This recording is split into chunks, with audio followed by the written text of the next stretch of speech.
I'm in my grandpa's room. It's just me here now.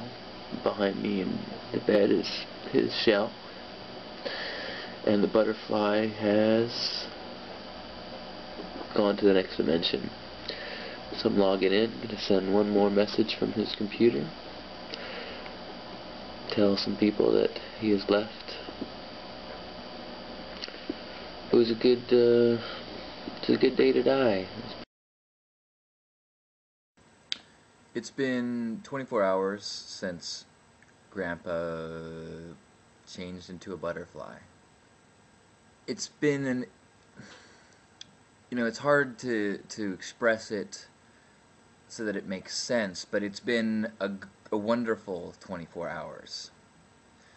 I need to remind myself that there is nothing tragic about the death of a 94-year-old man. Almost 95, he was a week and a half shy. So, there's been a lot of just remembering his life, good times, achievements, accomplishments, reminding myself of how he lived his life.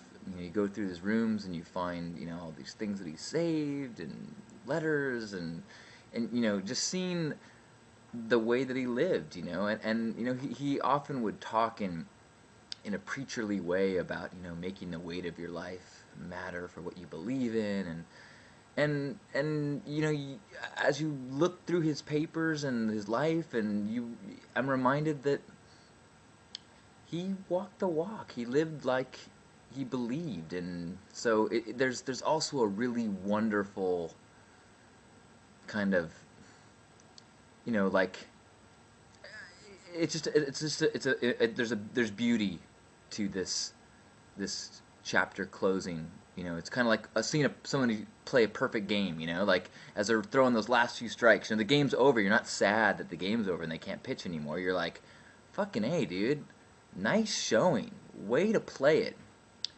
In fact, that was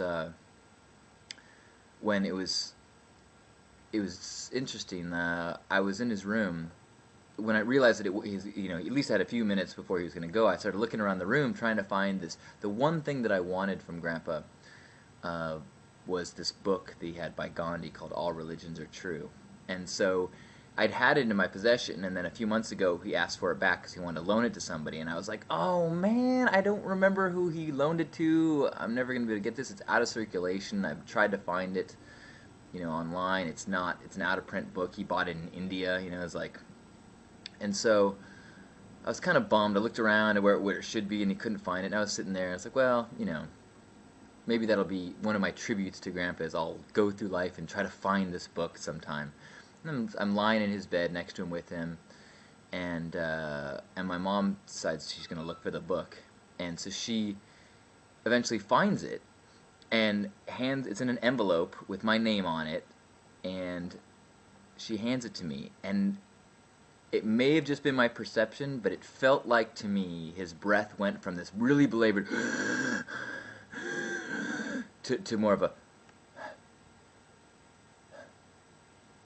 and within minutes from then, he was gone. It was almost like he had one more thing on his to-do list, give John back that book that he wanted.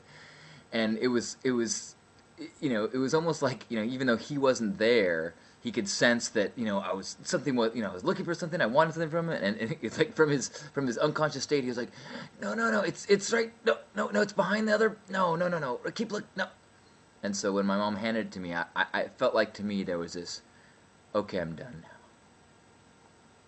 now. And so then I was on his left, lying in bed with him, holding his left arm, holding his hand, and my mom was on his right side holding his hand. And we were just talking to him, and I said all the things that I'd heard other people in hospice say, and then the way I felt, and saying, you did great, you